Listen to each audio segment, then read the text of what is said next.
in my thinking, maybe I draw a little bit in a different way these different selves that one get. Because the public self, or the outer self, and the private self and the inner self is one way to think about the self.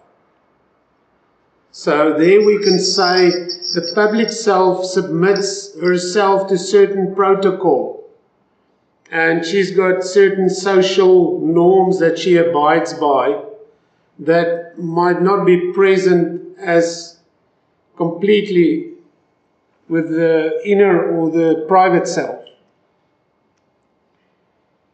Because the private self does things that the public self won't do.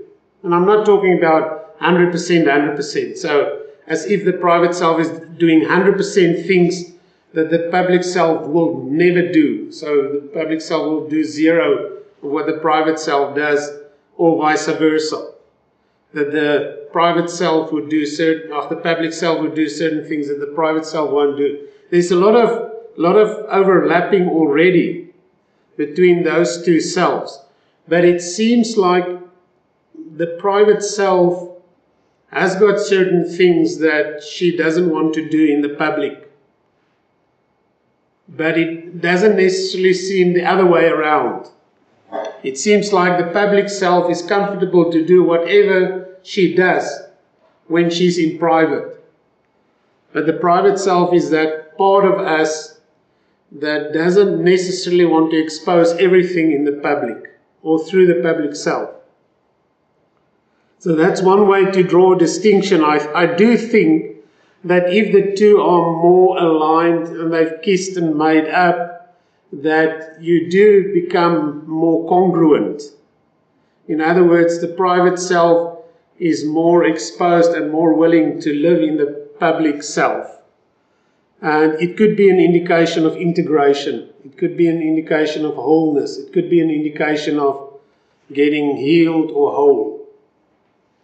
But another self that one can think of is and now this is a completely different paradigm, although it also reflects and thinks about the self, is the true self and the false self. Now, I think a guy that writes a lot about this is Richard Rohr. And if you were to read Richard Rohr, he gives a very clear and distinct description as to what he believes the true self is and what he believes the false self is. I think if you use those two terminologies, that distinction, then the false self, in my understanding, is most probably the person that you are, you can be currently, but that is not actually who you are meant to be, for instance. Where you can say of the true self, that is who you are meant to be. That, say again? So related to your purpose. Yes, that's how I draw a distinction. It's not exactly Richard Rohr's distinction here. I sort of stand on his shoulders, but I think in it in a different way, that the true self, and I would agree with what Delana just remarked, is that the true self might be that idea which to us are sometimes so far removed and so mysterious and so hidden, that idea that God has about you. In my definition, that would be the true self. And the false self would be anything which is not that idea God holds about you or me. That would be the false self. And if you look at the progress and the development of the self in us all, we all refer to ourselves as self, as me.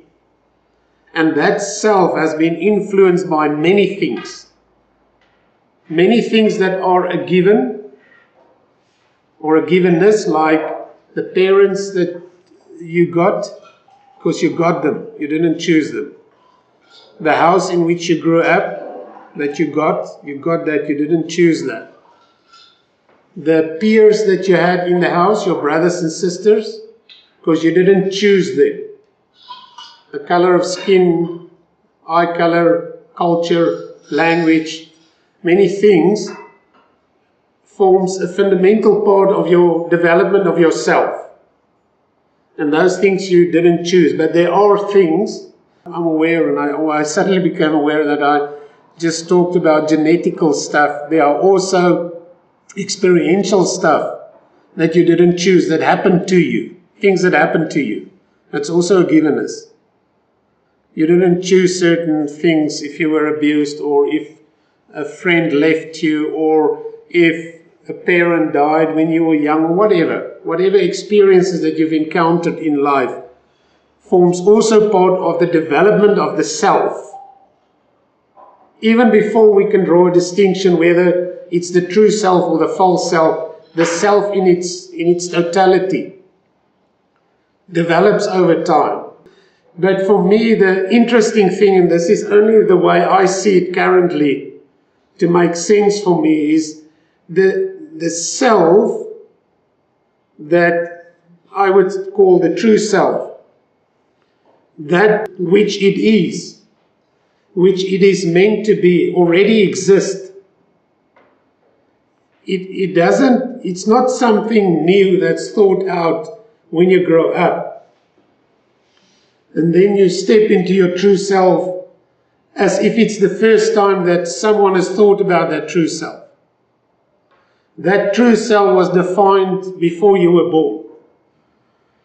And it's obviously, if you go via my thinking, the way I think about it, that true self is the person that God wants you to be.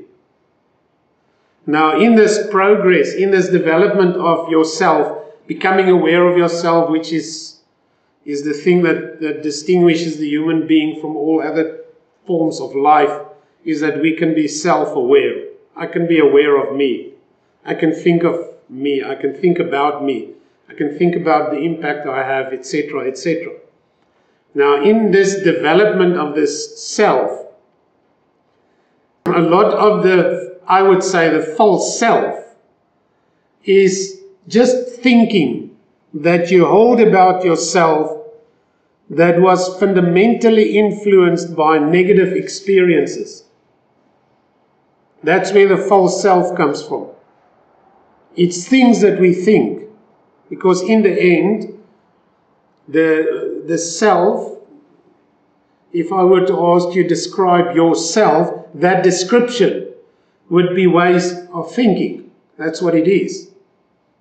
So those ways of thinking, I would say, sometimes contains things which are not truth.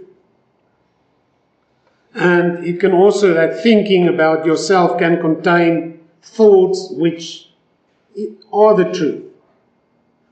But this growing up, being exposed to certain things, experiencing certain things, a parent that tells you something, accident that you might have had, a standard that you might have flunked, or you could have got straight A's, whatever, all those things form with us an understanding of us.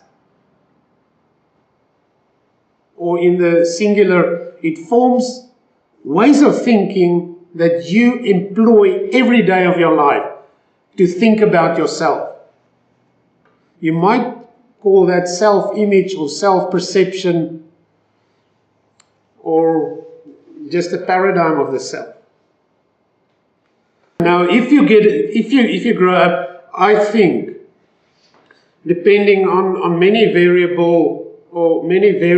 variables, different things that form a part of a life, any life, all those things impacting and you thinking about them forms eventually, and at any point in time where you are right now, you will have a perception of yourself. Whether it's aware, whether you are aware of that, whether it's in your consciousness, whether you know about it or not, you have thinking about yourself. Now, to bring it back to the false and the true self, I would guess for all of us, you people online, as here in the class, we all have a mixture of true self and false self, and that comprises currently at this moment your perception of yourself. I don't think any one of us sit here with a complete picture, complete holding only truth about who you are, and there is zero deception or lies. Is not the opposite of truth for me, but let's say lies that you think about yourself, believe about yourself, think about yourself. So there is this mixture.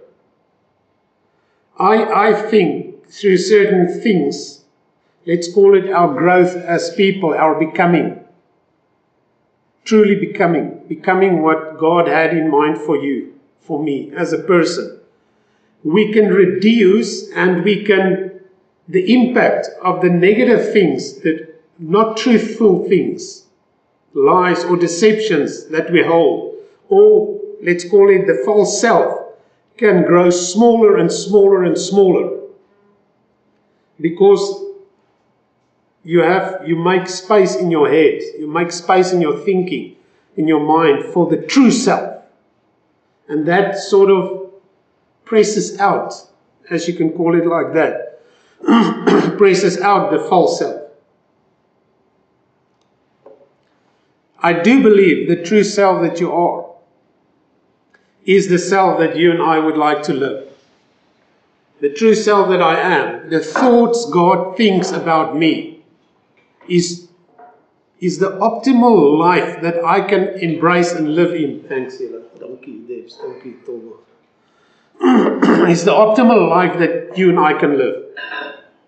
Is the thoughts that He holds for you as a person in its complete totality. I just think it's not to snap your fingers, then you get there. I think there are many things that can influence us so that we can move closer to becoming that person which you are meant to be. If I'm hard pressed to say if I can choose only one thing that can move you closer to who you should be, I would say it's relationship with God. And I'm not talking about a religious understanding of Him or a religious, ritualistic approach to this whole thing. I'm talking about a relationship where there's regular communication, a relationship where there's interaction, a relationship where you experience the freedom to fight with Him if needs be, to wrestle with Him if needs be, and also to praise Him and fall on your knees and stand in awe if that is what you feel in a moment you would like to do in relationship with Him. I think that is the single most powerful thing that can transform the human mind, is that awareness of God, that consistent awareness of God, the realization that He doesn't move even though you move, but that you move closer and more often into Him, into His presence, into being aware of Him, and sort of grasping the thoughts that He thinks for you, about you, that He dreams for you. You can elaborate on that idea. I think that is the true self. Underlying to that, and this is just my paradigm about this, what would be an entry or a starting point to enter this life that might potentially lead you to get this deep and profound and awesome? And there are just not enough words to express how beautiful it could be if you see you through the eyes of God. I think it starts with being born. Again, a lot of literature talk about mindfulness. I haven't personally grabbed hold of that idea, because those ideas come and they go, and for me it's just maybe awareness. Mindfulness might be synonymous in my thinking of being aware, or otherwise stated, being present to yourself, being present to God. Living in that kind of presence obviously helps us to become aware of a greater mind thinking about you, thinking about me. Without that kind of awareness, it's like, I don't know how one really live in the now. I thought that and I don't even know if it's true, that I get it right more and more to live in the presence. And again, I just think it's because in our job, in the job that we would like, most of us would like to do. And if we can master the whole act of listening, that creates some kind of awareness that we can be present. But cultivating that kind of being present, I think it will help us, because that could be synonymous with, as I say, mindfulness or being aware. If we can be aware of God in any moment, and I'm not just talking about the chills that you get when you discern, Him in a spiritual experience.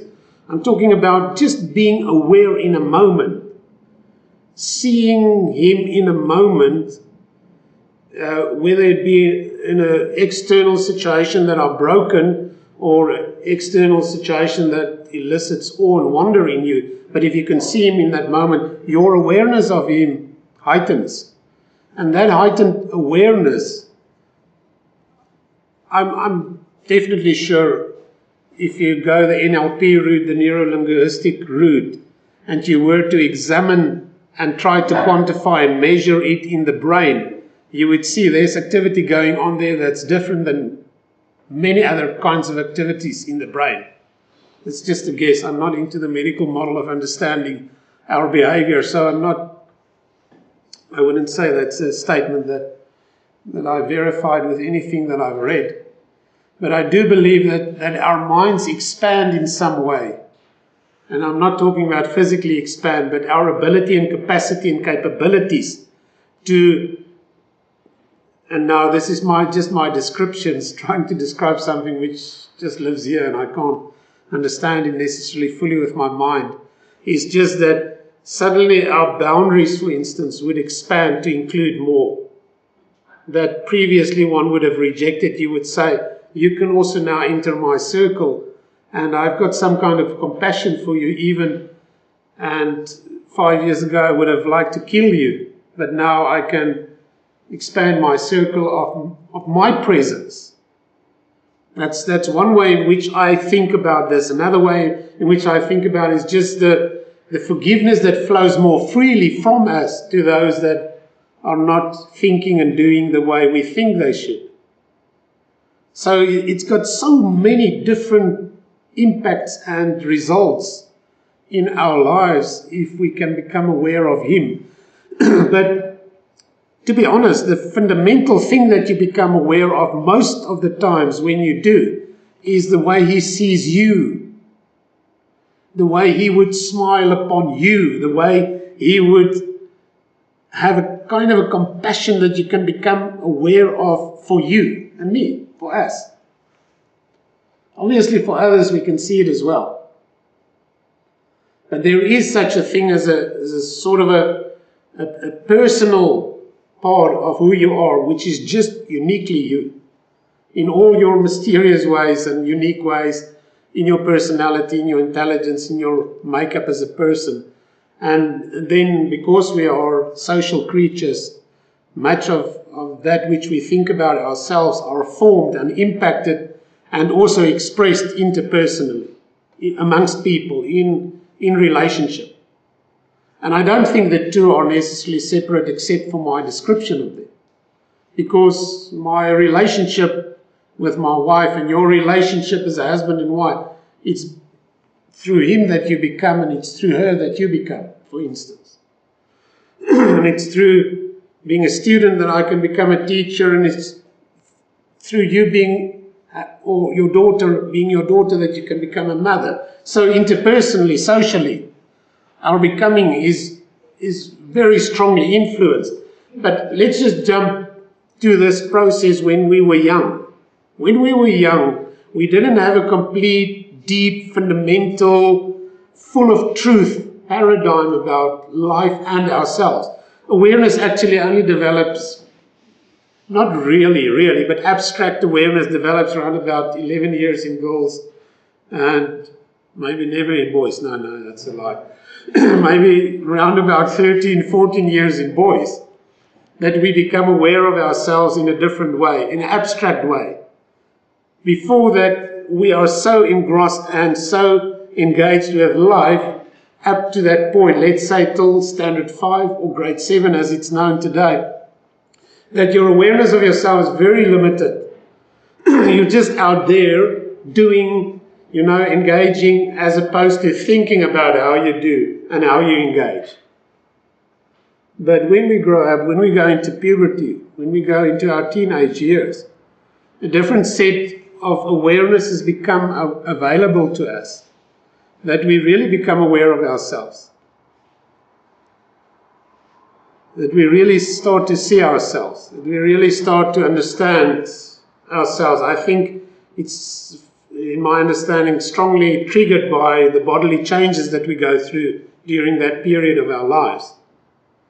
Because things look different, it starts to look different, so we become aware in a different way, and that forces us to start to think about ourselves. But if things didn't go, and this is for some a difficult thing, if things didn't go according to, when you're now older and you think back, you say, I wish it would have worked out differently, or I had other parents that loved me, or whatever. If things didn't work out as you thought they should when you're now grown up, and it's something that you said, Rihanna, and I'm thinking deeply about this. If, for instance, you never had a father, or a true father figure that never showed you who you are, or revealed some aspect, because what a father, a good father, actually does, he shows you God, the Father. That's what he does. And because he does that, it's like you know Father in a different way. And because you think about Father in a different way, you will think about yourself in a different way. If you have a good Father, it's because he reveals God to you, God the Father. And in that revelation, and I'm not talking about giving you biblical explanation of text and scripture. I'm talking about a Father that forgives you when you make mistakes. And I'm talking about a Father that picks you up when you fall. But one of the questions that I don't know how to answer when it comes to understanding the self, the forming of the self, the living the self, is what you've mentioned with a father figure. And I come to a conclusion that is not as positive as I would have loved to think about this. Is if you have never had a good father or mother, for that matter, and you grew up without that,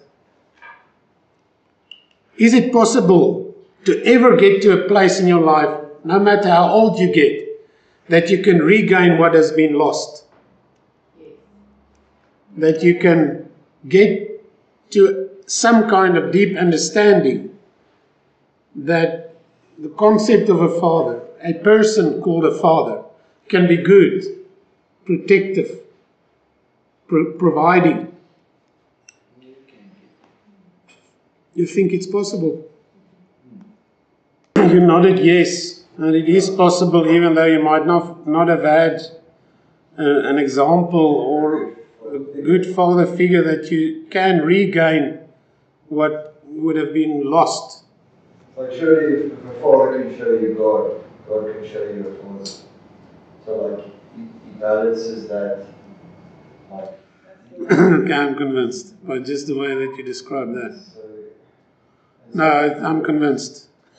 There is some kind of process in what you've just shared now in a minute. There was some kind of process that was set in motion that brought you to that point. It's a long process. Yes. And the process is that you have to first deal with the shit in your life. Yes. You have to deal with who you are and accept who you are in Christ Jesus. that you are not a failure, and that you have to see you need to understand you need to accept that that's a lie, and the lie in you need to be replaced with the truth. And then you grow from there, and then in that process, when you're in that place, now you can see clearly.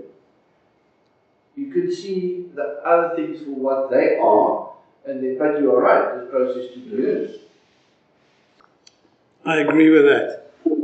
Stephen has convinced me, and as we were talking, I was thinking about in how many ways I believe Gregory Boyle's demonstration of a father heart or a good father, how he transforms other people.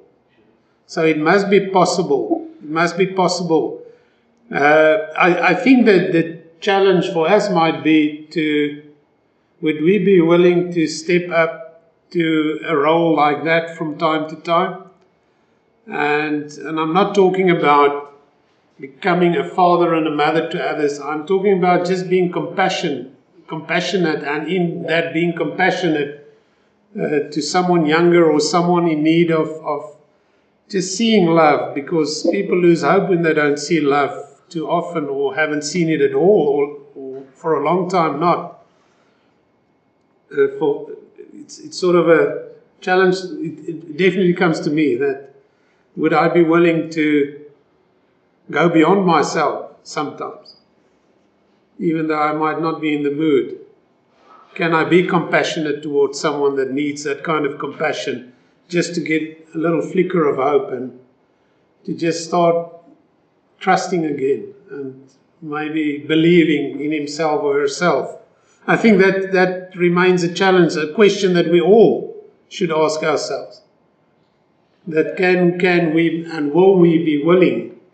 Before you remark, I just need to get into this idea as well. One of the paradoxes I believe we struggle with, and I'm not sure how accurate or truthful it is, but the fact that there's a paradox that says whatever you want to change, you must first accept.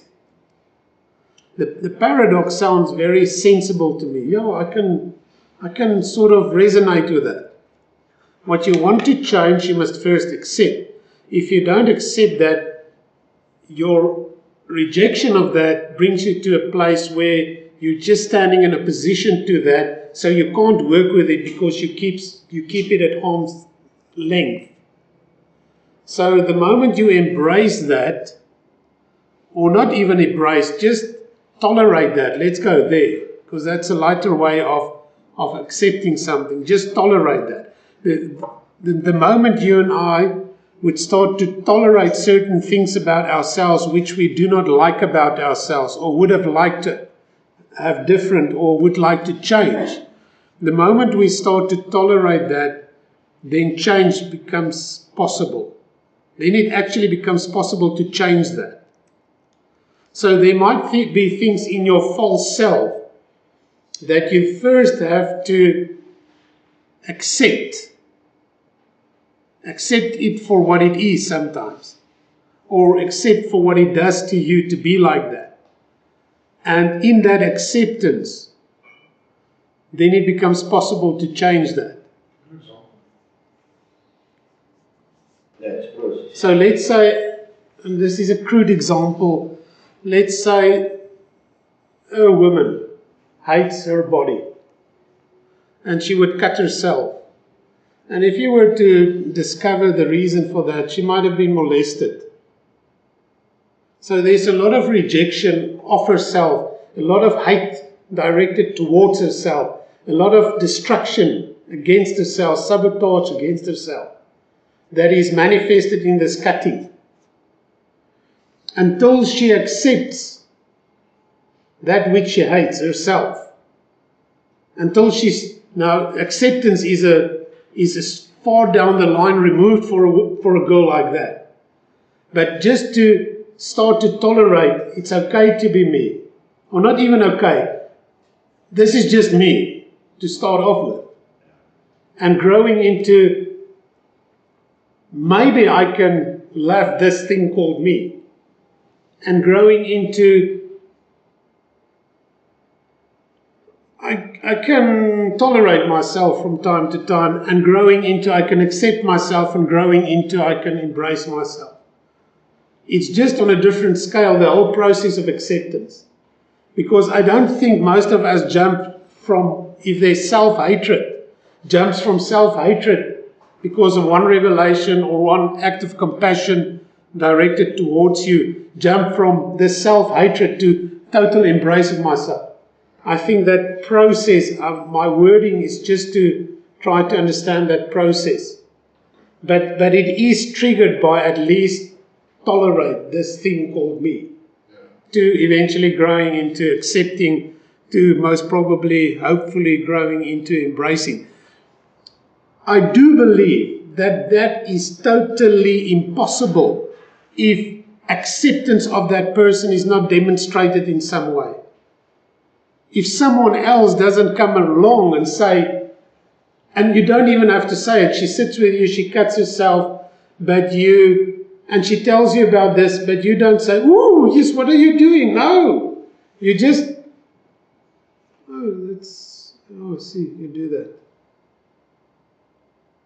And maybe for the first time, she might feel, I'm not judged for this horrific thing, which she herself realizes is a very bad thing she does. It's not as if she's oblivious and say, cutting is the best thing you can get in life.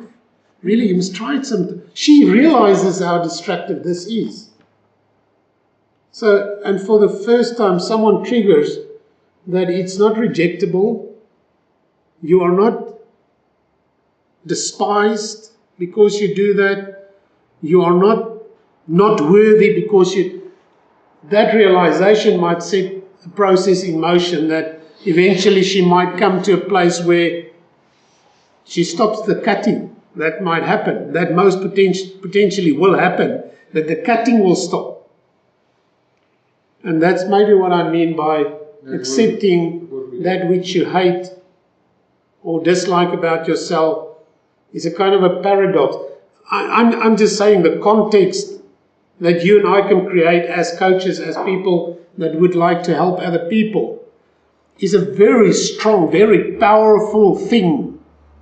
And I know for most of, okay, not now, but for a long time, for most of me doing this work, I just fell out of my depth.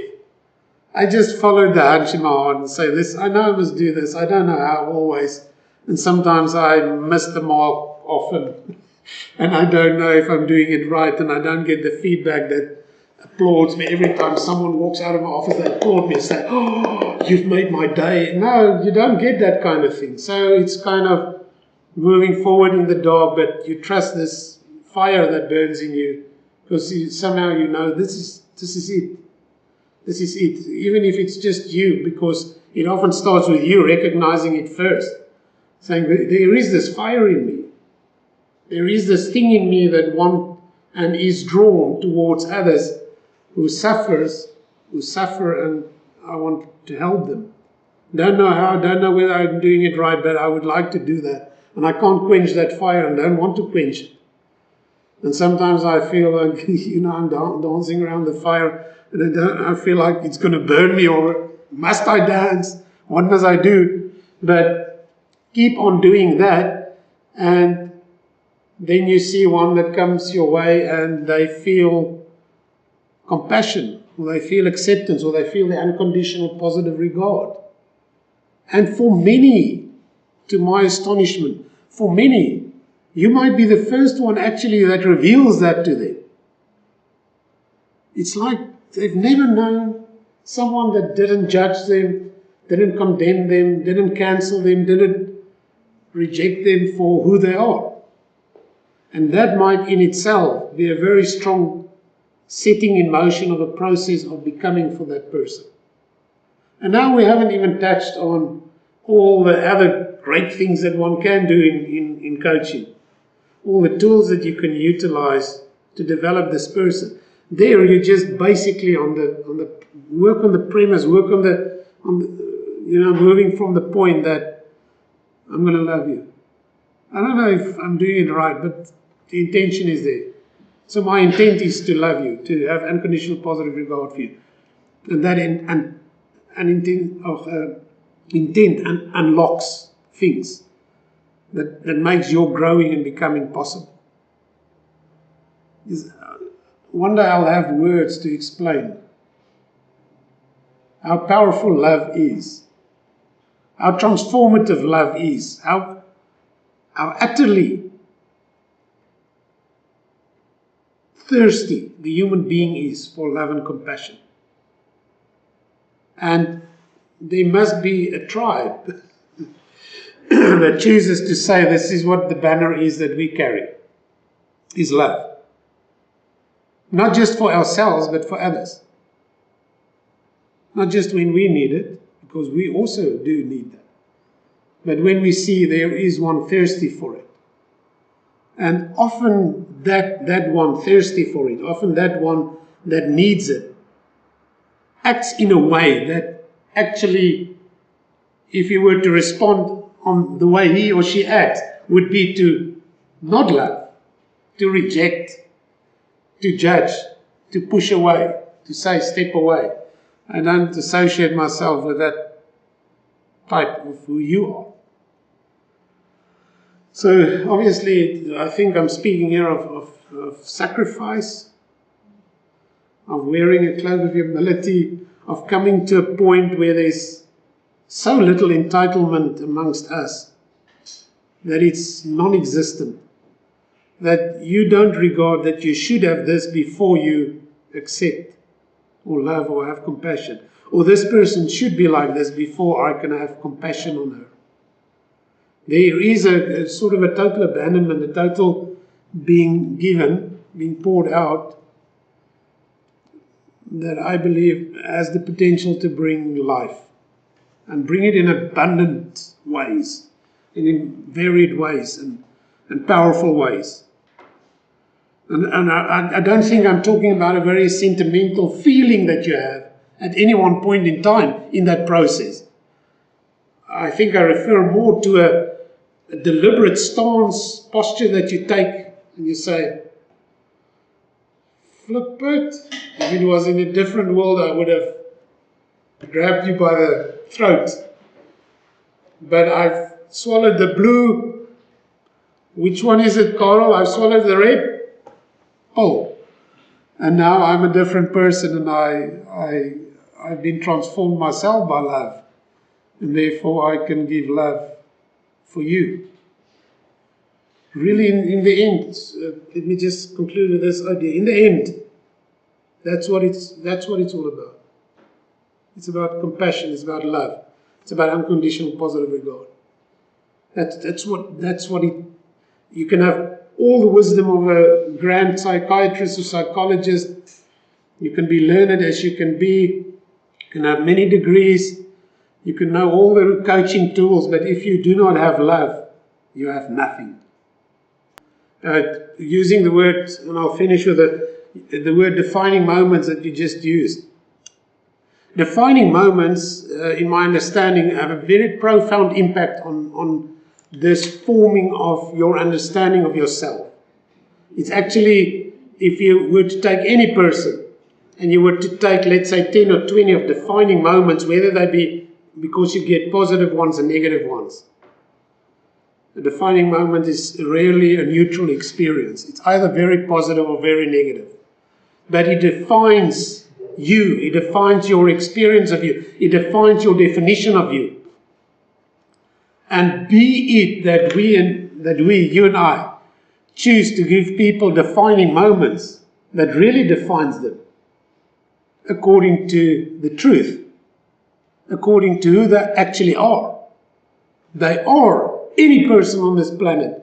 And I'm grappling with it, and I'm wrestling through it. In a day I would wrestle with it, because I push in my mind people to the fringes and say, that one, no, it's not my cup of tea. It's as easy as that we can do things like that. But if we can move to a place that for most we can say, for you I'll bring a defining moment, I'll express love to you. And I'll show you what compassion is. And in that you will become. Without even seeing the result of that, without even having the applause, without even being acknowledged by anyone that comes around and say, wow, you are doing great work. Because that's going to be rare in your career as a coach. People coming around and applauding you for what you're doing, to 100 that they don't even know what you've done for them. That's maybe the silence. Oh, what was it again? If I could change anything, I would go with what Sean Ray said. I'm also ENFP. I'm very driven, but not driven to achieve. More driven. I feel sometimes this inside of me, and I would have loved to be more calmer, more composed, less there. But I like her, I balance it with, or my wife would say, yeah, but you're impatient. And I would sometimes then say, no, I'm passionate. So I entertain that self-talk. Otherwise, I would be I would be punishing myself too much because I'm like that. But I would have liked to have a more temperate, posture in life, which I don't have.